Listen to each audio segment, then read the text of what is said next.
Well, good evening. Good evening. This is your boy, your brother, your cousin, your nephew on your great grandfather's side. Y'all know I'm somewhere in your family. This is Pastor Walk, and you're tuned in to Real Talk with Walk podcast. So, what I need you to do, you know what I'm going to tell you to do: like, share, tag, call somebody, and tell somebody that know somebody that the Real Talk with Walk podcast is live right now.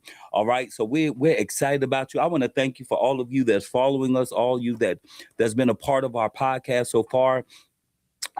When I'm out and about, I'm seeing some of y'all. So thank you. We want to give a shout out always to VoiceBox Media Group, which is streaming through our podcast. That's what our podcast is streaming through, VoiceBox Media Group. So check them out also. Check them out on YouTube, Facebook, in all streams of social media. I'm telling you, it'll bless you. Well, today we're going to talk about a subject that I think is very important, that we're dealing with, that even people deal with silently. Today we're going to talk about domestic violence. Domestic violence.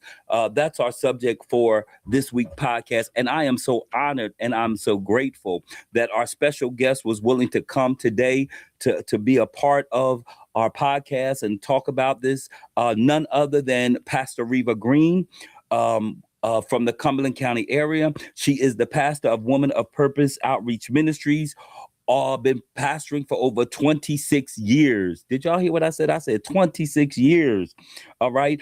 She's also the CEO of Women of Domestic Violence Organization, which started in 2009 and going until present, which is about 17 years. She is from the Cumberland County area.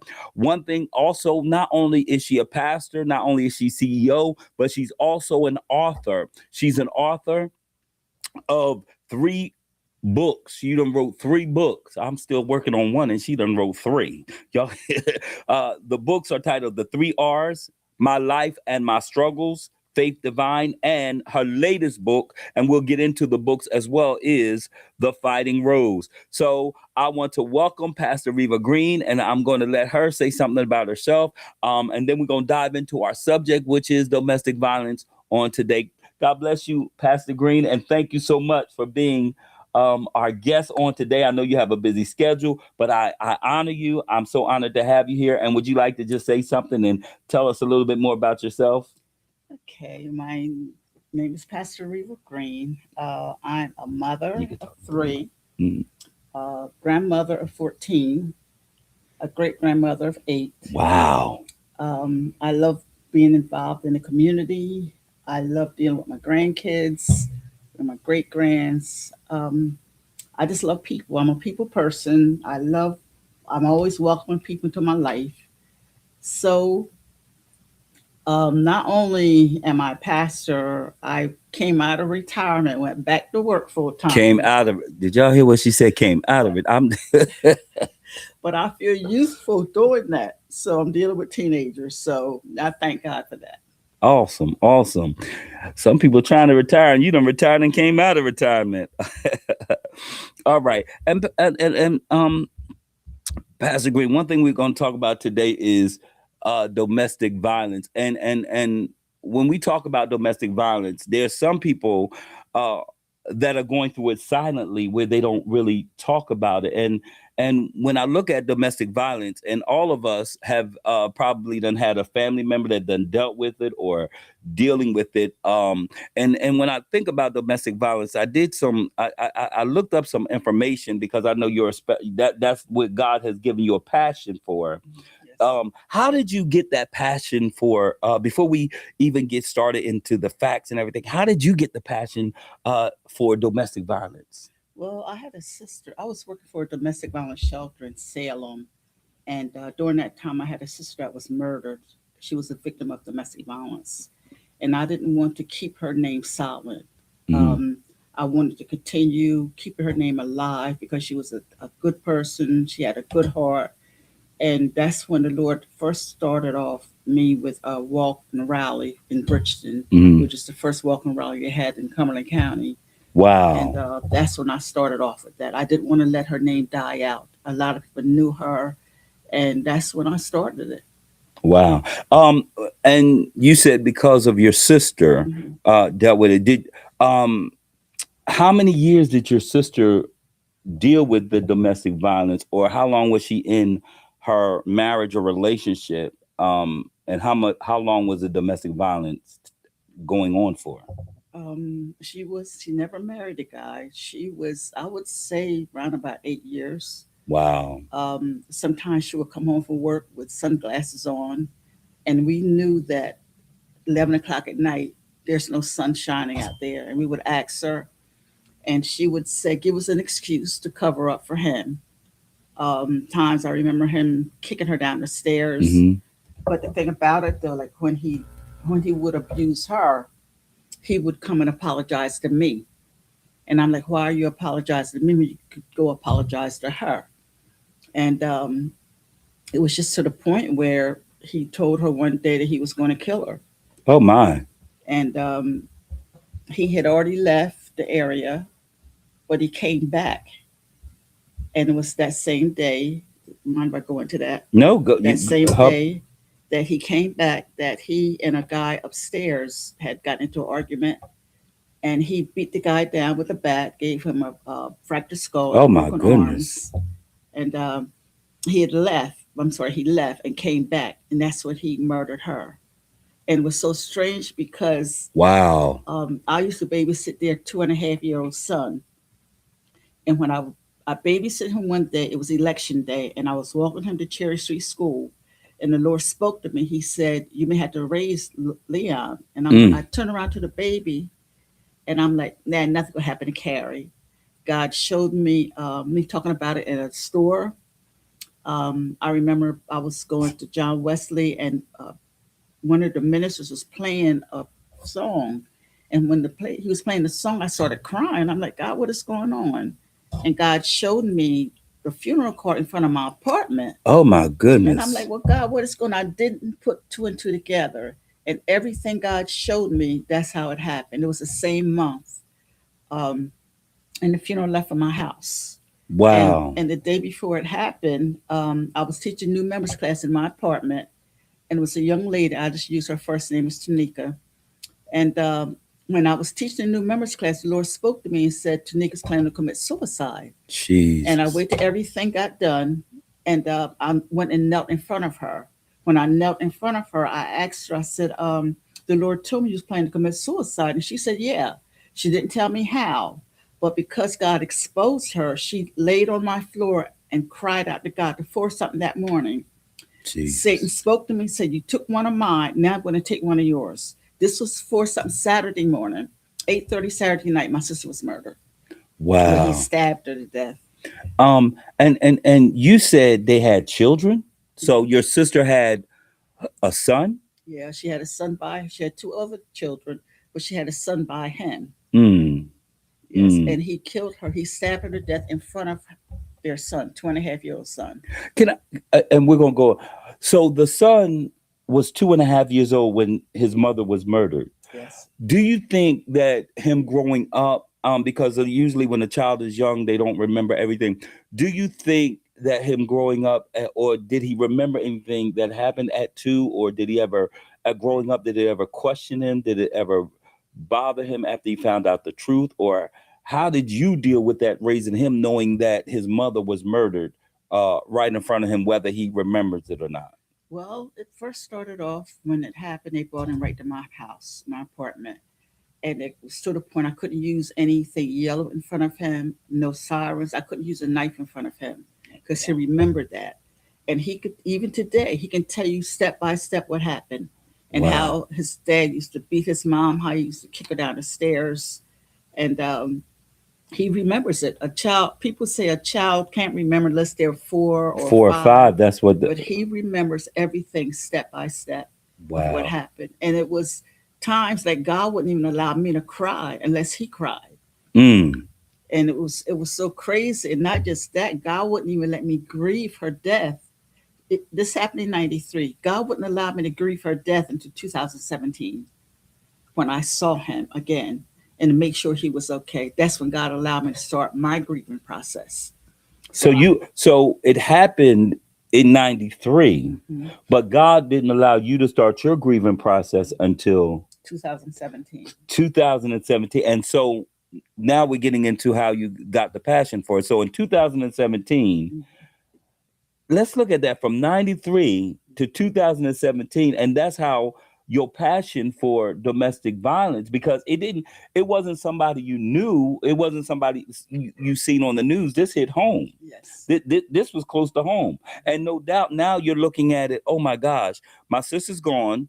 Now I have to raise her child, Yes. and hope that he doesn't grow up with anger, rebellion, knowing that his father murdered his mother. And do you think by him, your nephew, seeing that, did it affect him in relationships today, or how does it affect him now? Well, he had carried a lot of anger with him because when I had him, that I would take him to counseling. I remember one time I took him to a counselor in Camden, and the counselor, he was a psychiatrist or whatever, and he told me, he said, I can't deal with this. He said, I've never dealt with a case like this. Mm-hmm. So he was being victimized again. And he has a lot of anger because of what he saw. Mm-hmm. And I was talking to him, and he said he was trying to get back with his dad, but that didn't work out because his dad, he said, had a lot of arrogance with him. And the thing about it, though, he still remembers it. He's in Wow. his 30s now. He still remembers it. And is he married, or does he have kids or No, anything? neither. Wow. So so when we talk about domestic violence, and um when we talk about it, matter of fact, when my wife, who's not here, of course she's watching, I just seen her name, and y'all keep my wife in prayer. She's grieving this week too because she lost her older sister, so y'all keep her in prayer, all right? And the whole family, please do that for me. So when I talk, and we was talking, we said that would, my wife was like, Pastor Green, that would be the perfect person Mhm. to talk about domestic violence, because that's what you do. Yes. So I looked up, and I said, okay, what can we say? Okay, so the official definition of domestic violence is the mistreatment. When I begin to look at this, it says the mistreatment of one family member or intimate partner by another. The abuse can be physically, Mhm. sexually, or verbal, emotional, and psychological. Most often, but not always, the person who abuses are men. Do you find that to be true in all of that? Because it seemed like it can start small but end up big. Mhm. It seemed like it starts off with a little something, and then it goes into a mountain. Correct. And do you think, and I'll get into some more facts. I just got a question. Do you think domestic abuse, a person that abuses another person domestically, do you think it's because of insecurity, or do you think it's because of something? Do you think what they went through in their childhood? Do you think childhood abuse could be a factor why they wind up being an abuser themselves? Yes, I do. Because a lot of times that happens with them. They either saw their dad beat their mother, and it made them become aggressive. And this is why, not only that, they need that control. Some men and some women as well feel that they have to be in control. And when they can't control, they do things to harm people, to bring them um, under them. And so, yes, yes, it does. Wow. Wow. And another thing that we when I was looking at this, and listen, if you're watching on Real Talk with Walk, also you can, I'm on live, I'm just on live on my page, but if you can tune into, go to YouTube and tune into Real Talk with Walk, and you can see uh the whole studio and all that. I'm just again, YouTube, Real Talk with Walk. This is being streamed through VoiceBox Media Group. We want to give a shout out to Brandon Blunt, um, who helped produce this show. We give them a shout out. Listen, if you're watching this and you're dealing with domestic violence, we're going to give you some information. We're going to give you some vital information. We're going to give you the national hotline. I'm also, I'm sure Pastor Green has information that we'll give out to you, that if you need to reach, and we're not just limiting it to females. This could be females or male. If you're male and being abused, and you need direction, or whatever, if you're in an abusive domestic violent relationship, you don't have to stay there, and there are people there to to help you. There's people there. There's a 1-800 hotline. We're going to certainly give you that information as well. Um, Also, what I found out about this, Pastor, also is not only that, but with domestic violence, every 9 seconds, and I was going on statistic, it says every 9 seconds in the United States, a woman is assaulted or beaten. With Yes, every 9 seconds in the United States, a woman is assaulted or beaten. correct. And that's true. And a lot of times it happens over the Super Bowl weekend, Wow. and that's when a lot of domestic violence occur during that time because it's a lot of tension going on, and they feel they got to be in control of not only that person but the crowd, and so a lot of it do. And you're right about that. So certain seasons, what you're saying with domestic violence, it happens more in certain times of the year than others. Yes, it's never limited, and I know like they say October's domestic violence month. But to be honest, domestic violence month is every month Wow. because it's happening every day. And you see it now more on television. I was abused as a pastor. I was abused.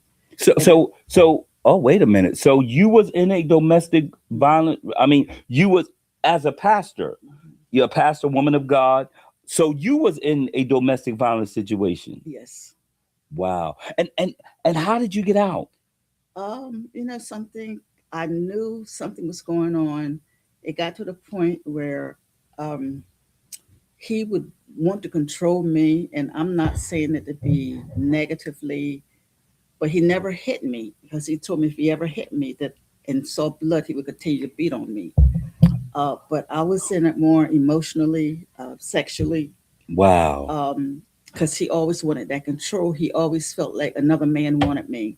He didn't want another man to have me. So he would continually, and I'm not saying that in a negative way. He always felt that if he didn't have that control sexually over me, that no other man was going to get that control. Wow. And I was to the point that even if a dot, a piece of cloth, or a piece of cotton was on the floor, he'd want me to pick it up. I went through a lot of emotional. That's control. That's some serious control issues. Yes, I went through a lot of emotion, and I'm saying it because I don't say it. I haven't been speaking on that part, but the world needs to know. So when a person's in it sexually, they want that control. They want control over you. They want that control over your body. And if every time I would say no, that didn't work. When he would leave work, he would call back and say, "What man are you with?" So I went through. He didn't want another man to speak to me. He didn't, as a leader. So he didn't even trust you. It was so bad that when you went to work, he was insecure Mhm. about you going to work. Yes, What male factors are you with, or who are you exactly. talking to? So he wanted to control your social, Mhm. your personal. Wow, He didn't. wow, He didn't even want me to talk to a male child. wow. Not even a male child or no males. If a male looked at me, he wouldn't jump on me physically, but he would jump on me verbally in the public. So he would do this in. So it wasn't just a private abuse; it was a public abuse. Yes, Wow, wow, yes. wow. My question is, how long was you in that relationship? I was only in almost 3 years, and I knew I had to leave.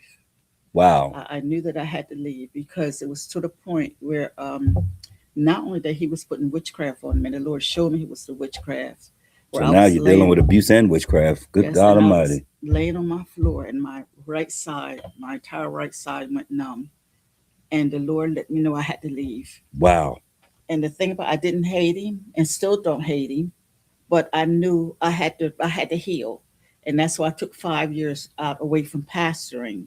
That I You had to had to heal. take a sabbatical to get Yes, yourself back together because what you didn't want to do is you didn't want to bleed on the people of God. You didn't want to exactly. lead while bleeding while you trying to get yourself together. Right. Wow. So what would you tell somebody? We're gonna get back into the past. What would you tell somebody? Like you was bold enough to leave. Like, did you leave? Did you secretly leave, or did you just tell them I'm? Because some people, it- and we're gonna get into this. Some people that's in an abusive situation, they're scared to leave, and a lot of times they're scared to leave because of the fear of the unknown. Because usually, in my and I've known some friends that been abused and been in abusive relationships. The one thing I understand about this, a lot of times in abusive relationship, it's usually the abuser that's the provider. Hmm. Yes.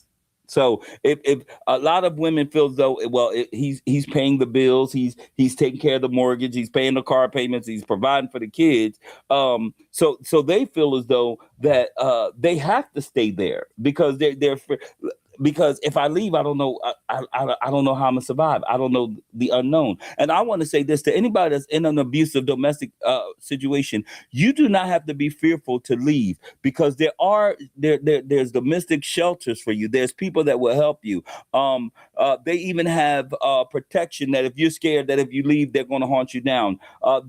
There's so many programs out there that if you're in an abusive situation, there's so many programs out there that you can get help. You don't have to stay with that because if you stay, you don't want to stay until they get abusive. You heard what Pastor Riva said. Her sister was in an abusive situation until her husband murdered her. You don't deserve to take that. You don't have to take that abuse, and you don't deserve that kind of abuse. So Pastor Riva, what would you tell a person that's watching us, whether it be through all of our social media platforms, the thousands of people that's watching us? What would you tell someone right now that's in an abusive situation, said, I'm listening, but they don't really understand? I hear what they're saying, but they don't really understand my story. They don't know they don't know what I'm going through. Well, number one, it doesn't matter whether anyone believe you or not, as long as it happened to you, and that's the main thing that matters. You know what happened to you. Um, the thing about it, what I do suggest is like that you start getting like your documents together, your social security card, your bank account, things, personal things get together. Don't never tell him that you leave or never tell her that you're leaving. And always have a bag packed. Have a backpack, let a neighbor keep it, a relative leave it, keep it in case you have to make an emergency run. So what you need to do is keep silent as much as you can. Don't expose what you're doing. Don't expose where you're going. Don't expose even some of your friends. Don't even tell him who some of your friends are. Because if you know he's abused or she's abused, because the females abusers too, don't tell them, don't give them all your information because then they're Wow. going to follow you and track you down. That's what's happening today. A lot of times they're finding out where the relatives stay, where the friends stay, and they're tracking them down and killing them. Because once they tell you they're going to kill you, they're going to keep that in the back of their mind. So get those documents together, put them in hiding somewhere, give them to a relative or a neighbor, um, and just stay quiet about it. Don't give him all your information. Don't give him nothing about you. You stay calm, be nice to him, continue to be the person that you are. Don't give him any type of sign that you're leaving because once you give him that sign, they're going to plot and find ways to murder or to get rid of you. Wow. Wow. So basically, Pastor, what you're saying is if you're planning an exit, don't tell them the exit plan. Exactly. Exactly. Exactly. So okay, so if okay, say I'm an abuse, and we're gonna get back to the facts. Okay, say I'm in an abusive situation. Okay, now he knows where I work at. Let's say I go to work, and my plan is to go to work, and I'm an exit after work or something. How? So I go to work. Mhm. Am I already in touch with authorities? Am I already in touch with somebody from the law or the law enforcement that's going to give me directions and instructions of what to do? I go to them, or do I just come up with an exit strategy and get to where I'm going first and then contact them? I would suggest let them know, keep them aware of what's going on with you and your mate, whatever she or he. Keep them aware of what's going on with you. If you're at work, always have a friend stay in contact with you. Okay. I know there's times where friends or family can track you. Keep someone tracking you at all times, because if they've already told you they're going to kill you, they've already told you they're going to harm you. 9 times out of 10, they're going to follow up with that, especially when you see the anger in their face, the anger in their attitude, the personality. He's changing, she's changing. You know something is up. So already plan. If you feel that he's going to come to work, have the cop to come by the job once in a while to check on you to make sure you're okay. Wow, that's good advice. Good advice. Just to take a break, identity break. You're watching the Real Talk with Walk podcast. For you that want to watch and get the full view, you can go to YouTube, type in Real Talk with Walk, and you'll get the live. If you're watching me on my live, you're just watching me. But if you go on the YouTube page, you can go to Real Talk with Walk, and you'll see the whole platform of this live. Also, I found out, Pastor, on a typical day, according to the statistics, the domestic violence hotline nationwide receive approximately 20,800 calls. Approximately 20,800 calls in any typical day. Yeah, because the rate is going up because there's a lot of tension. People can't pay their bills, and that's a tension thing. They can't provide for their families. So pressure can cause. Pressure. So pressure will cause an abuser to snap Exactly. because I'm struggling financially. Yes. I'm not making what I need to make. I'm under the pressure. So stress will cause. So and so what that does is, Pastor, what you're saying is they're taking their anger out on the person that's next closest to them. Exactly. Exactly. And it's like, they shouldn't, but they do. That's the next person that's closest to them, even the children. Some take it out on their children. And I wanted to get in. I'm glad you said about the children, because we're talking about the abuse that the abuser's taking, but what about the mental and the abuse that the children are seeing and experiencing? Because some abusers, and my wife is a Lifetime person, so I'll be watching Lifetime sometimes, but Lifetime is really in real life sometimes. But what happens when the abuser is not only abusing a woman or the person, his partner or her partner, but then it lingers to the children. Now the children ain't got nothing, especially if a child come and say, "Stop beating on my mother," or "Stop beating my mommy," and then next thing you know, how many kids have been murdered because of domestic violence? And it's been like the rate has been high because once the mom or the man is being abused, the abuser is going to tell your child, don't say nothing to nobody, don't tell your teacher. That's why sometimes when they go to school with long sleeves in the summertime, Mm-hmm. where they're being abused, and the child is so fearful of them attacking a mom because the abuser is telling them that if you say anything to anybody, I'm going to kill your mom. So they're going to protect their mom in whatever way they're going to protect them. If it means being quiet about it, that's the same thing with the sexual assault. They're told, don't tell nobody. You can't tell anybody because it's between me and you. The same thing is with abusing. This is between me and you. Don't share what I'm doing to you to anybody, so I'm gonna hurt your mom. And kids love their mother. They love Yes. their father. So Yes. this is happening. Wow. And the kid got to live with. I mean, because the kid is in this room, and he imagine him hearing his mom being thrown across the wall, or thrown on the floor or something like that. So that's got to mess with them mentally. And then we wonder why some of our children, why kids are messed up the way they are, is because of what they're seeing. And that's how it was with my nephew. He used to see his dad beat his mom. Oh my From gosh. seeing her kick her down the stairs. Because one of my books, I was going to draw a picture of a man kicking a woman, and the woman was already down on the floor bleeding. And I was sharing it with him. He said, "No, no, that's what my dad used to do to my mom." So I had to withdraw that. Wow. I had to withdraw that. So kids they're seeing a lot. And that's why a lot of kids have behaviors today because they remember the pain that the father or the mother inflicted on their partner. And so they want to protect them. So in order to protect them, they have to be quiet about it. Wow. And it's something you said, children, because 15.5 million children witness domestic violence each year. 15.5 million children witness domestic violence. Let me say this to you. If you're watching this podcast, and this is Real Talk with Walk, and we said we were going to deal with real issues. If you are in a domestic situation, remember, and you got children, you're not only putting yourself in harm, but you are putting your child in harm. Exactly. Get help. Get help. Get help, because listen, you worried about if they find you, but listen, you worry about what if he or she finds me, I don't know what they can do to me. But if you stay, what will be done to you and your children? There is help out here. Like Pastor Riva said, put you at escape plan together. Do what you need to do to get out of that situation, because mental illness, it's a sickness. It's a sickness. And I'm not saying an abuser can't get help. I'm not saying an abuser can't get delivered, but you can, if they're constantly beating on you, you can't stay there in that situation until they get the help that they need. Because not only is it messing with you, Pastor Riva, not only when persons being abused, it's messing with their physical, but it's really messing with their mental. Yes. It's a mental thing. Yeah, and because a person becomes paranoid because should I do this? Can I do that? And it took me, although I went through with him almost 3 years, it took me almost 14 years to heal from the abuse that he took me through. Wow. And that's what it is. It's like it takes you much longer to heal from the abuse than the time that you actually went through it.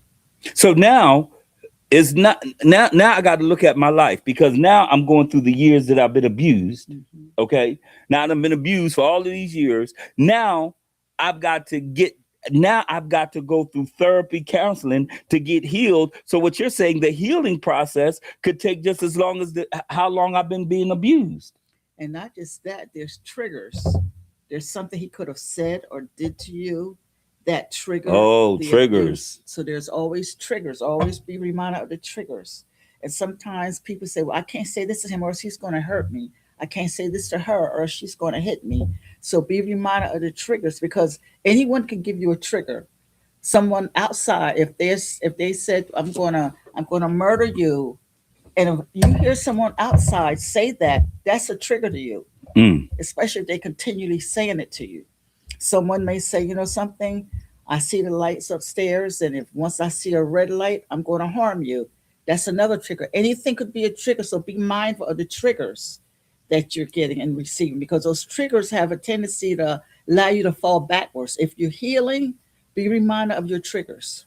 And a lot of times, abused people that's being abused, they seem to tense up when they're around people. They don't say a lot. They don't talk a lot. Matter of fact, if you see them, they'll speak to you real quickly, but they'll get, because they're scared that somebody will pick up what's really going on. Yes, yes.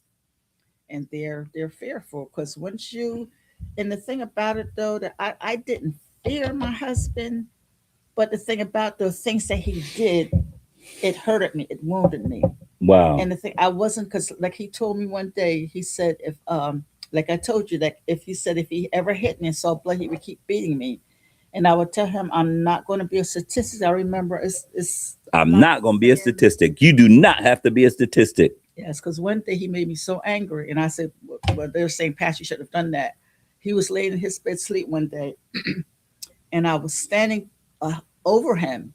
He was saying, all thoughts came through my mind. Yes, as a leader, yes, as a pastor, I keep it real, and all thoughts was going through my mind. And he woke up and frightened him. He said, "What are you doing?" I said, "Go back to sleep." He said, "No, no, I'm not going back to sleep." No, because he didn't know. Because sometimes I don't care what position you're in, what leadership position you're It in, I ain't don't got care nothing what to your do with that. title, That's right. you hurt like everybody else. You're feeling threatened like anybody else. So, and I wanted to harm him, but I wouldn't harm him because I knew God would get me for that. Mhm. So, but there was times it was in my mind I should harm him, because before you harm, and not just that, I found out that my husband was a friend of the guy that murdered my sister, Oh my gosh. and that was You've something got to be else. you've got to be This joking. was after I married him. I found this out. So your husband that you married was a friend of the man that That murdered murdered your your sister. sister. Yeah. Wow. That had to be, my God, that had to be heart-wrenching. That once you found that out, that had to be like, Yes. what? Yes. Wow. That is something. Can I ask you a question? And this is a crazy question. This might be a crazy question, but do when you first enter a relationship, or when somebody first enter into a relationship, do they see the signs of a person that can be an abuser? Do they? Is there any signs? Is there any uh evidence of I mean, because we know how to put on a mask, we know how to fake it, we know what to say and how, but is there signs of a person, like if somebody's watching right now and they're going into a relationship, is there signs that see if this person is controlling, or this person might be an abuser? There are a lot of red flags. One of them is like if they buy you an expensive gift in the beginning, Mm-hmm. uh, it's a control factor right there. If they raise your voice at you, you know that's not them. That's a flag right there. If they don't want you to be around other males or other females, that's another red flag. Mm. If they that's like if you're around your friend, they try to avoid you from having friends. Mm-hmm. Those are red flags. There's a lot of red flags that they're giving up, but sometimes the male or the female, they think, oh, because I love them so much that they ignore those signs. Or if it's one that says, I don't want you to be around your family. You don't need to go around your family. That could probably be Exactly. that could be a red flag. Exactly. Because then they want you to themselves, and when they get you to themselves, they know you're not going to spread what they're doing to you to anyone else, because that's why they try to keep you in a private situation. And a lot of people is in that today because they can't go around their family, which they used to be family oriented, Right. and now they can't go around their family. And but they say, but he always buy me flowers. So that's what he or she does to make up. And that's the honeymoon phase of it, because the honeymoon phase is like they don't hurt you and harmed you and said something to you, and then they want to repent. Oh, I'm so sorry, baby. I won't do it again. They buy you flowers or candy or a new dress or something. Be careful that those are red flags. Wow. Like you said, they start buying you nice things in the beginning and be like, and you might say, I want to go out with my, well, baby, you don't need to go out with your friends, or you want to go Exactly. see your mother, father. Well, baby, I got plans. You don't need to see your family. That they're easing you in, but they're easing you in with the kindness of material things. Exactly. Because that's the way. Oh, if I give her this or whatever, if I'm supplying, ain't no need for her to depend on anybody else. But the minute you get out of line, um, and that's what I tell young people, even people that's not married. When you find somebody to start pulling on you and you ain't been in a relationship too long, I mean, they start pulling on you and they start yelling at you, and uh, uh, uh, that is a sign. Yes, it is. That's Yes, a it sign. is. Because if they're hitting on you and you're not even married, you don't even. I'm not even married to you. I'm not engaged to you, and you start to hit on me now. What would it be like if I do? But how do some women sense that? Oh well, how does this phrase? Oh well, he loves me or she loves me. That's why they do what they do. Where does that come from? It's I don't know, but the thing about it though, it's a lie, because you don't love yourself. If a partner is a part of you and the two of you supposed to be one, you're not going to hurt yourself. Right. You're not going to harm yourself. And the thing about it though, I don't care whether they say I love you or not. Look at the sign, not only the signs. Look at other areas. They can say I love you, but if their signs show you something different, look at the fruit that they're bearing. What type of fruit are they bearing to you? Are they telling you I love you just to have that control? Are they telling you, I really miss you, baby. I really love you, and you can't go nowhere. You love me one minute, but you slapping me the Exactly. next. And something else too. Although the women, even those that's listening, women and men, that you're not working and your partner working, your partner controlling, learn learn a skill to the side without them knowing about it. So if you Oh, ever that's have to good. leave them, Oh, that's you good. already have something, have a backup plan. Wow. So how do they do that though? Do they do that when that person's not around? You do it secretly. You do it when you got a little bit of time to yourself.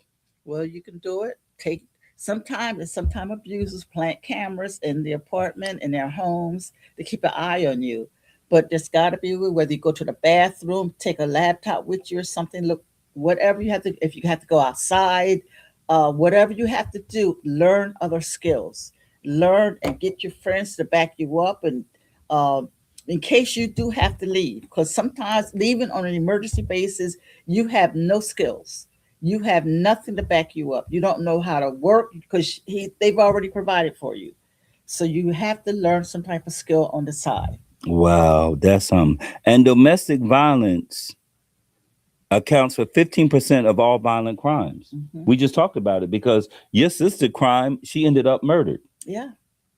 She ended up murdered. But can I ask you something? Did you, well, you probably knew, but did she ever reach out to any law enforcement person that might have known, or anybody that might have known what was going on behind the scenes to investigate or and I know a lot of times with the law, you got to press charges and all of that stuff. But was anybody besides you knew exactly what was going on, or she just kept it to herself? She was just because a lot of people with that suffer abuse are silent. Mhm. Well, she had gotten a restraining order, but restraining orders, I'm letting you know right now, I know the law maybe feel different, but restraining order is just a piece of paper. And abusers do not respect restraining orders. So there's got to be some other way, some other tactic to get the abuser from you.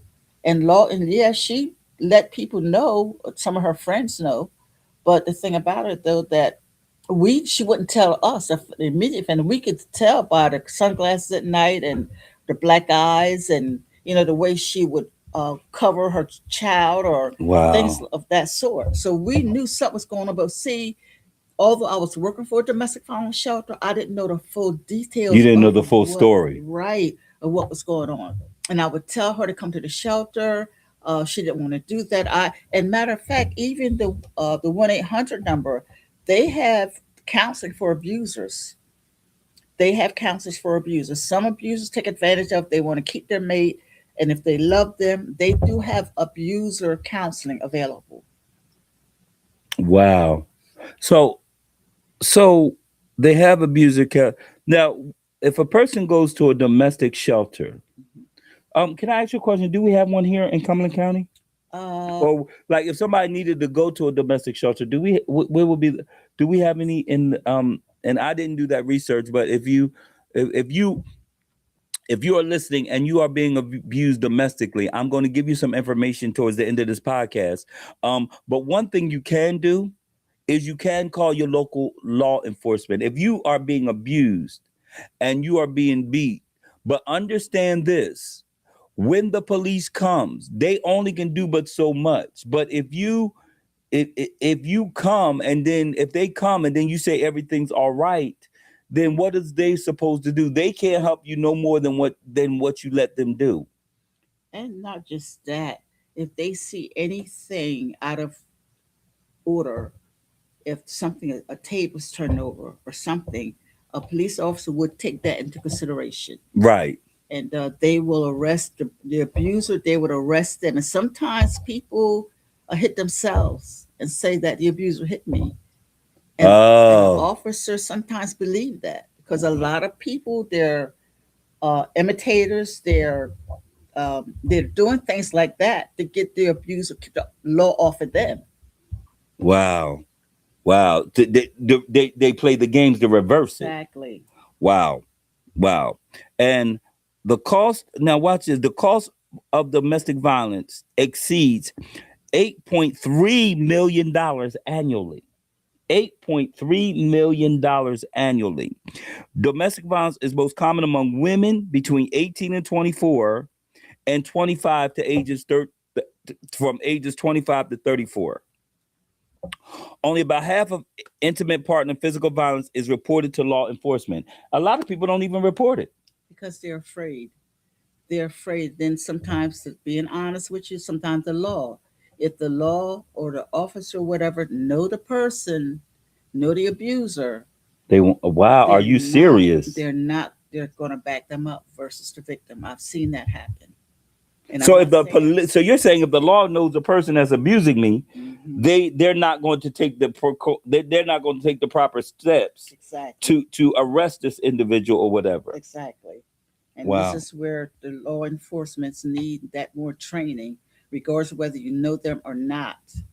Regardless of whether you know them or not, your job is to protect the community. Your job is to protect that person.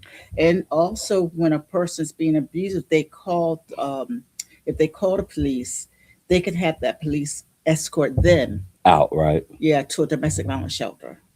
Okay. Now, if I go to a domestic violence shelter, what does that do? What does that they take me in? Do I stay there for a period of time, or they give me resources, or what happens at a domestic shelter? They do give you resources. There's counseling that you will obtain there. Um, you have to do job hunting. And Okay. sometimes in job hunting, sometimes, because see where the shelter is, that the abuser not supposed to know where the shelter is. Sometimes they do, because the women sometimes have a tendency to give their abuser the location of the shelter, which is wrong. Because they talk sweet nothings to them. Yes, and sometimes they're not only putting you in harm, they're putting other women in harm too. That's why a lot of domestic violence shelters is secretive. They're not supposed to. Nobody's supposed to know where the shelters are. Wow. Wow. That's okay. And also, just to give y'all some more facts, um uh only about, okay, we talked about one in every three women and one in every four men experience some form of physical violence from an intimate partner in their lifetime. Women and children are the most impacted by domestic violence. We talked about that. We talked about the children, and I want to say this: anybody that's dealing with domestic violence, you got to remember, if you have children, I often say this, that your children become a product of your environment. If you're a man, and I'm gonna say this to men: if you're a man out there beating on a woman, you ain't a man. I'm gonna say it. I'm saying it to thousands of people. If you out there beating on a woman, you are not a man. Okay, because it doesn't just beating on somebody doesn't make you a man. Okay, no woman or no man in both parts deserves to be abused, deserves to be beat on by a punching bag. Let me tell you something. Um, I've been married going on 33 years. 33 years I've been married to my wonderful wife. Let me tell you, in 33 years, I've never put my hands on her and I've never called her out of her name. Now, does it mean we didn't have disagreements? Does it mean that everything was fine? No. It doesn't mean everything was perfect. But first of all, she is a woman. First of all, I respect her. And second of all, she's a woman of God. So I didn't want to get in trouble. I'm gonna be honest with you. I didn't want to get in trouble with God. Yes. That's number two. But I respect her. And third of all, she was my children's mother. Amen. There's nothing that she could have done. And I understand we get intense moments. I want you, if you are being if you're an abuser, first of all, I want the not only the person being abused to get help. But if I'm talking to you and you feel as though you're an abuser, I want you to get help. Okay? Because that's not who you are. There's something rooted in you that caused you to think that it's okay to beat on somebody. Now, if you was beat on, because a lot of times hurt people. And you've got to recognize that you got a problem. You got to recognize I need help. Okay. Just the Pastor Riva also in studying this, I found this out also, that domestic violence, watch this, the highest, the women and children are the most impacted, but interesting, nationwide, Oklahoma, the city of Oklahoma in the nation reports the highest domestic violence nationwide in Oklahoma. Yes. Now that's amazing to me. It is. It is.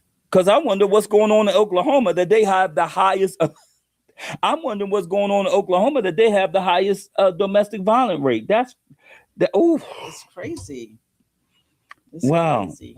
Wow. And then it says domestic violence starts from a desire to gain and maintain power and control over another individual. Yes. Yes. Yes. So it's a power struggle. Mm-hmm. Mm-hmm. Yes, it is. And that's why they abuse, because if they abuse, and if they're, and although your partner is a help meet, they don't look at the partner as being a help meet. They look at that partner as, I need to control you. I need to keep you under my hand, under my thumb, because that way I know where you're going. I know what you're doing, which is wrong. So if they're a help meet, they're there to help you, not to gain control or power over you. And you know what? I knew somebody that, and this is the truth, and it's a shame that if they went to the store, and this is the truth, if they went to the store, their partner knew how long it took them to get to the store, how long it took them to get from the store back home, and God forbid if they make another stop. Yes.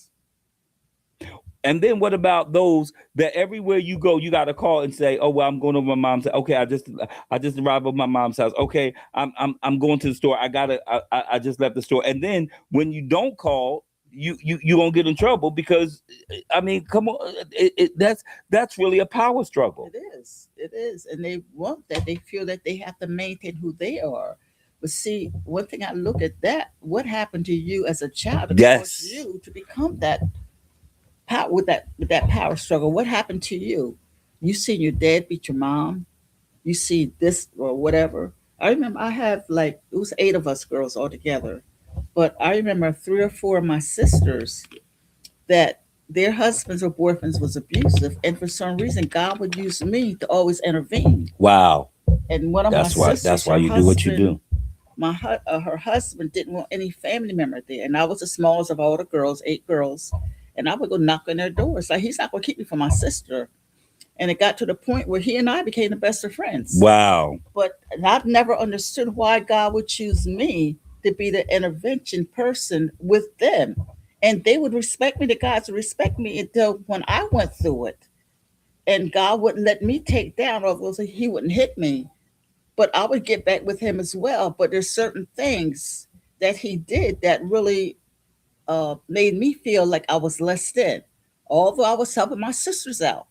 But there's certain things I went through, but I wouldn't allow him to take that full control over me like that. Wow. Um, I got a question. When you left, did you? And I know you talked about how you left. When you left, did you leave publicly? Did you leave silently? Did you leave when he wasn't home? Did you leave when he wasn't around, or you just left? My son came. I was in Virginia, and my son came to work on a mobile home that was given to him. And I saw some things, but God wouldn't give me the full picture of it. Mm-hmm. And so one day he said to me, he said, and I was working for the 700 Club. And God, and he said to me one day, he said, Mom, if you don't leave tonight, we would never see you again. Good God Almighty. And so he went downstairs and called 911. The cop arrived before my husband, ex-husband now, before he came back. When he came back, he said, Riva, you leaving me? And he kept following me around the house, you leaving me? And I didn't want to leave because I really wanted to make my marriage work, but I Mm-hmm. knew I had to. But you had to. I had to. And it was my son that dialed 911. And the officer told him, man, it's best that y'all separate. And when I was ready to walk out the door, he said to me, he said, what you gonna do? F your son? And the officer said that he said, I can see why she want to leave you. Good God Almighty.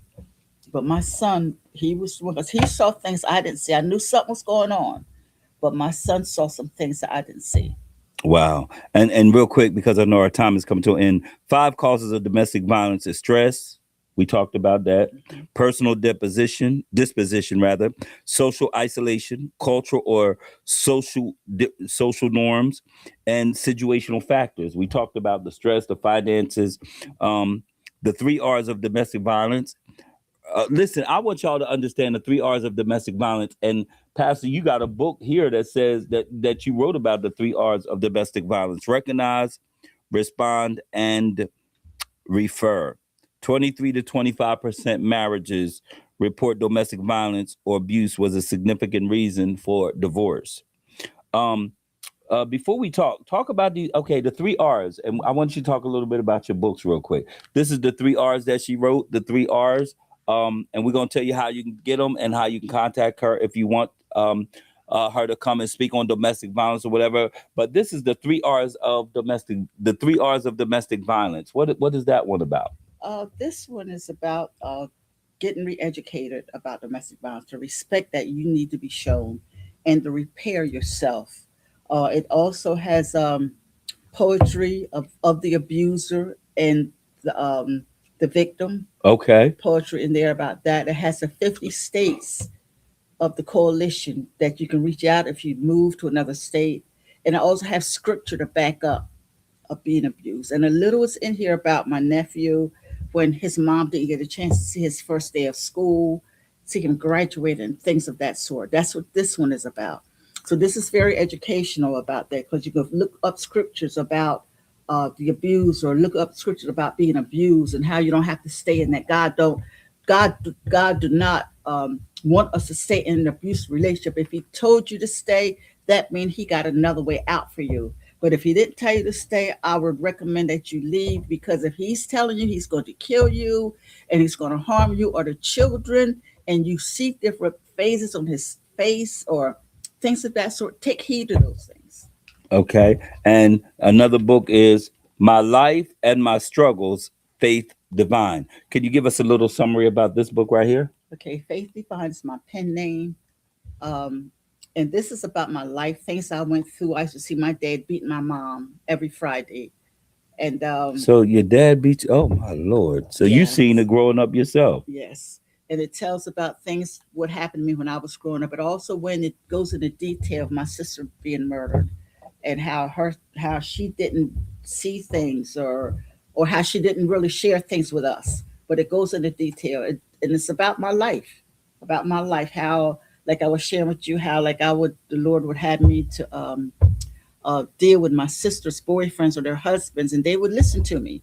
But when I went through it, it was something different that I had to deal with myself. Okay.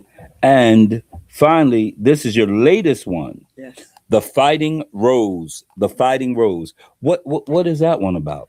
Um, it's strange because the Lord woke me up like 2 something one morning and told me to stop writing. I was writing. He told me to stop writing, and he gave me the title and he gave me the cover of the book.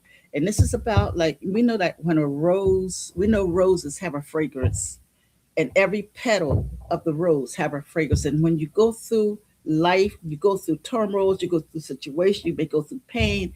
Each one of those petals represent who you are. But Wow. if rose never loses its fragrance, so I encourage you today that regardless of what you go through, become that rose, become that fighting rose, and don't allow no one to allow you to lose your fragrance because a woman have a fragrance on her, and it's her character, her personality, so don't allow no one to make you lose your fragrance. Okay. And Pastor, before we leave, because we're concluding, how do somebody, if they need to get in contact with you, what's the best way? Is it through Facebook, social media, or how could somebody contact you? You can contact me through Facebook. It's under Riva Green. Two Facebooks on there, one with a hat, and another with a short hairstyle. That, or you can email me. It's rivagreen2 at gmail.com. Riva Green 2 at gmail.com. And then on Facebook, she is Riva Green Yes. with two pages, one with a hat on and The other with a short hairstyle. the others with a short hairstyle. Also, I pray that something we said on Real Talk with Walk today, discussing domestic violence, has helped you. Listen, if you are in a domestic violence situation, I want you to take this number down. The national hotline for domestic violence is 1-800-799-7233. Let me again give you that number. It's 1-800-799-7233. You don't have to stay in that situation. If you're in that situation, or if you're thinking that you're going to go through that situation, get help. If you've been through that situation and you're saying, I don't know how to heal, there's nothing wrong with going through therapy. There's nothing wrong with going to talk to somebody. Conversation, start a conversation. That's what Real Talk with Walk is. We're here to start a conversation, but also give you not only to start a conversation, but help you through the conversation and get you and pray that you get results from the conversation. So I thank you for tuning in with Real Talk with Walk. If you would like to email us, you can email us at Real Talk, and I have to get that proper email, but I think it's Real Talk with Walk at gmail.com. Again, that's Real Talk with Walk at gmail.com. If you need help concerning the situation, you can follow us on social media, Ronald S. Walk on social media, on Facebook page. And if you need help, just reach out and we will get you the help that you need before it's too late. Let me say that. You want to get help before it's too late. Pastor Riva Green, thank you so much for joining us. And we're going to have you back for a part two. We're going to have you back for a part two. All right. This has been your boy, your brother, your cousin, your nephew on your great grandfather's side. This has been with Real Talk with Walk right here on YouTube podcast through VoiceBox Media Group. Thank you for tuning in. Let somebody know. Share this with somebody on your page, and let's build together. Let's encourage together. Let's solve problems together. Real Talk with Walk is about bringing the problem, but then solving the problem. I love you to life, and ain't nothing you can do about it. We'll see you next Wednesday, same time, same place. Listen, set your clock, your alarm clock, whatever you got to do to join us every Wednesday from 6 to 7 right here, Real Talk with Walk. Shout out to VoiceBox Media Group. Get in touch with them if you want to stream, if you want to build your media platform. Contact my boy Brandon Blunt at VoiceBox Media Group. All right. I love you to life. We're out of here. Talk to you soon.